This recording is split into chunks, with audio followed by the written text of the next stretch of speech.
last week, I'm working with a colleague up in Malaysia, and she goes like, "I wish the MSR SIG for first had their call at a reasonable time."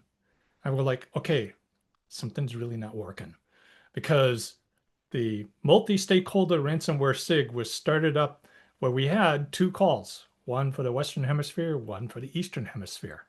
So what I'm going to do right now is I whip together some slides quickly using, AI tools is the way we do things these days. And I'm going to walk through specifically for the Indo-Pacific region, all the different CSIRT teams. And then your job is to go out there and talk to the MSSPs and others out there to get them participating with first MSR SIG. All right. So why are we doing this? All right. So when you think about it, we're changing. We need to collaborate. We all kind of know this within the AP CERT community, within the first community. This is something we all kind of know. We have to work collectively. We can't do it all by ourselves. We can't do it within each country. We got to collaborate internationally because we got threat actor surges that are just really hitting us in the region these days, right? So, and one of the reasons hitting us in the region is because of the AI.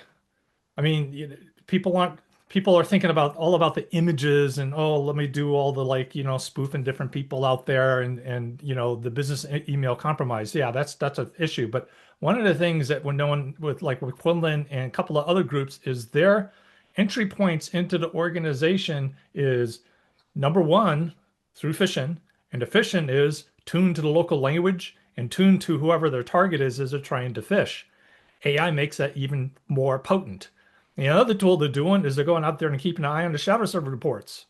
As soon as shadow server goes out there or some new vulnerability is out there, it's a race. Shadow server trying to get a scan out there, and then at the same time, the threat actor is starting to use it and say, "How can I use this as my initial entry point?" The result is, especially in December and January, right? December 2025, January 2026, we got this big surge of ransomware hits all over the region, and they're not discerning. They're saying like, "Oh, that's a hospital, don't touch it." No, they're touching medical institutions and things like that. We're all kind of seeing it. So getting people into the community. Now, where this fits in is we're fulfilling the trust gap. All right. So MSR SIG was created in this kind of like hybrid where we got the technical work, we're collaborating with each other, we're serving each other in the community. Because it's in first, it's got this whole framework around it. It's got a support infrastructure with it, right? So that's the key thing about first. But we also can do policy work. So when needed, because some of the ransomware stuff that we need to actually work on is policy work. And those of you who are listening, who are part of CSIRTs and things like that, and you're plugged into the policy apparatus in your countries, this is one of the places you can consult and we kind of work on things with it. So it's this hybrid all together, but very much practical, like here's what's going on with this threat actor and this threat actor, and here's the things we can do with it. This is why this stakeholder, right, of who comes into the MSR SIG. So it's not just a threat researcher on ransomware. It's not just an incident responder. It's just not a representative from a national CSIRT. It's MSSPs, it's law enforcement, it's research partners, and we get unique presentations on here. Like for instance, we know we have to track the money. So we got people within the first community that come in to the MSR SIG and say, okay, here's what we're seeing with the Bitcoin usage. Here's what we're seeing with the payouts.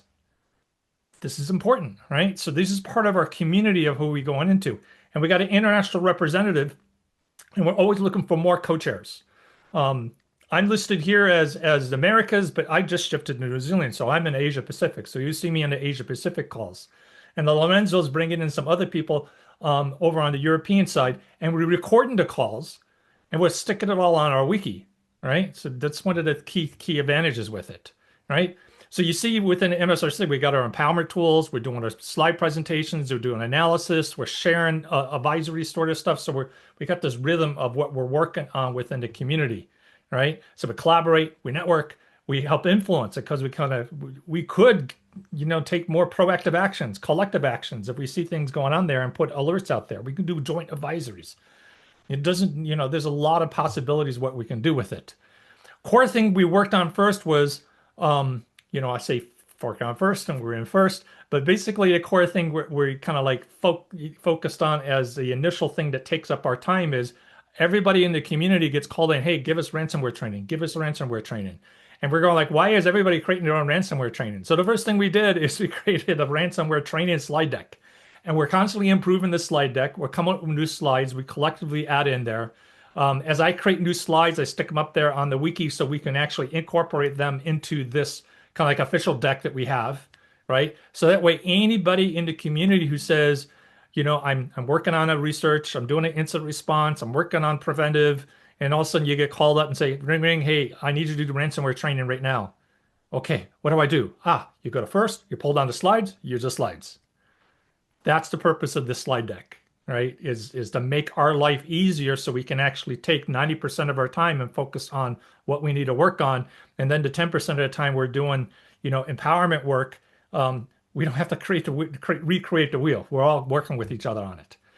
And as I mentioned before, we got 2 different time zone calls right now. We may need to do a third, to cover within sections of Africa and South Asia and the Middle East, all open, right? We can do it in multiple languages, right? I've talked to colleagues, in the Caribbean and Latin America, and they're going like, can we do one in Spanish? I say like, find the co-chairs. That's all we need to do is get the co-chairs, right? Now, who is allowed to get in? Now, SIGs kind of have a guideline of what they work on in first. First has a charter, has a code of conduct, has a privacy policy, and then it's kind of up to the SIG to say, here's how we want to have the membership and participation in there. Many of the SIGs are wide open to anybody who is legitimate. We know you're a good person. We know you're part of the good side of the house. We know, when you're good, bad, and ugly, you're part of the good, not the bad and ugly, right? So that's the quarter thing that we want to make sure with this. And so people, this is applying for it. But how do you apply? Now, here's the challenge we run into. First is got good logistics. We're constantly building up the things, but the logistics are constantly evolving. So to sign up to first, all right, to the first, sign up the first and MSR SIG. So first you have to sign up the first, all right? So you get an account on first, and the second thing is you sign up into the SIG, right? So the step is we're going to initiate the profile. We're going to validate your email, make sure your email works, set up your credentials so you can log in, all right? And then you set up a request to join the SIG, all right? So this is kind of like the step of the process with it. So you would go to this MSR SIG. So you see the URL here, and in this video presentation, there'll be a link to these slides, so you can get the slides, right? Don't worry about that. Right? And then you request to join, right? You go to the bottom of the page, request to join, and then you go through a couple of hoops, right? So first page that pops up is, you'll go through and you may have to go to another page and say, okay, let me sign up, right? Apply to sign up. And then you're going to get a kind of like a screen and you say, okay, put in your email. Don't worry about the email. Just go to sign up, right? So don't click on connect, go sign up. That's going to take you to a page where you put an email address in. Here's the email I'm going to use, right? And then you put you request your confirmation code, right? And then you do your email confirmation code, right? So the email confirmation, email comes to you. Here's a confirmation, typical step. Remember, first is a key security organization. Security is critical to them. So everybody's going to actually follow through with that sort of thing with it. So you get your confirmation email back and you take the confirmation code, you stick it in there and you confirm. And then you'll say like, boom, okay, you are set up now. You are now set up with a valid email address. Now what do? Okay, let's go out there and set up your credentials. Set up your name. Here's the email. Here's my passwords. Boom, you click on that. All right, so good. All right, now you got your credentials. Now what happens is you go back to another page. You're not done yet. You've got to log in because now you can log in. Now you got a first profile and you can log in, all right? So that's all set. Now we can go through the application process. So you got to have a first profile, and then you can log in, then you can apply to the SIG you're trying to apply into. So you may go directly to it. And this is kind of workflow being managed by the team. So if you're watching this, it may be a little bit tuning, but basically you look for either you request to join again or you log in, and the login will take you to a SIG sign up page, right? So the team is working on this, all right, constantly trying to tune it. Now, when you go to a SIG sign-up page, like the MSR SIG, there's a series of different questions, right? And with these different questions, we're just basically trying to get a feel of you with our peers. We're all working together with it, Are you looking to be an active role? Yes, please be active, right? Or that's a core thing with it. How much time can you commit, right? Are you interested in the SIG? Can you contribute to the SIG? So these are all kind of sort of things we do with the questions, right? So because we're just trying to gauge it out and says, what is your interest? How can we serve you? How can we help you? Right? And don't worry about too much about, oh, I have to collaborate. Look, if you are silently watching what's going on, if you see the mail list, you see the chat, the wiki, you see the Slack group, and you see what's going on, and you look at something, you go like, oh wow, I work for a CSERT team for a country, and I just see that, and if that's hitting somebody else, that can hit us. I think we need to do a security advisory, and you just do it. Yes, right? That's taking action. So you don't have to be loud to participate, right? That's the whole idea with the MSR SIG. We're helping each other out. And sometimes we're so busy, and sometimes, in different cultures, you don't, you're afraid to speak up, you know, take action, right, in the area with it. Now, also when you apply, LinkedIn is really one of the key things that if you're a brand new in the cybersecurity space, have a good LinkedIn profile, connect to different people because that is used in our community to kind of like validate who you are, right? Are you somebody that can be trusted with TLP Amber and TLP Red information on things with it? And also in the section there, questionnaires, put references in there. Even if you don't think people know your references, you can put your bosses and things like that. Here's my references, right? And that helps us because people may not know you, but they may know your boss or may know other peers that you know within your country, right? So put them in. So once that's in, the application goes to the SIG co-chairs, and we kind of look at it, right? And we kind of like a lot of times it's very obvious. This person, you see what they participate, they work for this CSERT. Good. Okay, let's approve them in. Sometimes we need a dialogue, right? To kind of thing things out. Sometimes we need to send it out to the members that, hey, anybody knows this person? And somebody raises their hand, hey, I know, a good person, come in. So it's rare when we run into an issue where in the MSR SIG where we do not approve somebody. And those rare times happen is when we get a confusing response. We say like, can you send us our LinkedIn? Silence. Who do you work for? Silence. Why do you want to be here? Silence. Okay, we're not getting the right comfort level there. So we reject. That's the times you get with it. Do threat actors try to get in? Not yet.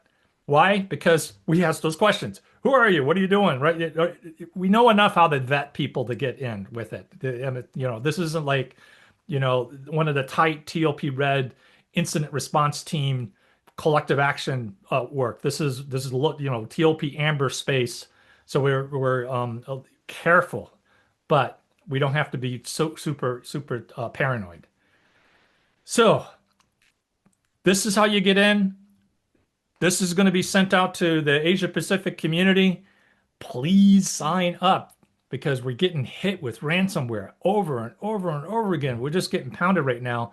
And why do all this by ourselves? Let's collaborate together on the first MSR SIG. Check out the slides down below. There's also a link to a kind of write-up, as the first admin team is working on optimizing the login process. I kind of did a quick one today because people were asking, oh, how do I sign up? How do I sign up? Right? And, join our biweekly calls. And the biweekly calls, as I mentioned before, is, GMT plus 8, 10 a.m., right? 10 a.m. GMT plus 8 on Thursdays biweekly. Okay? We hope to see you there.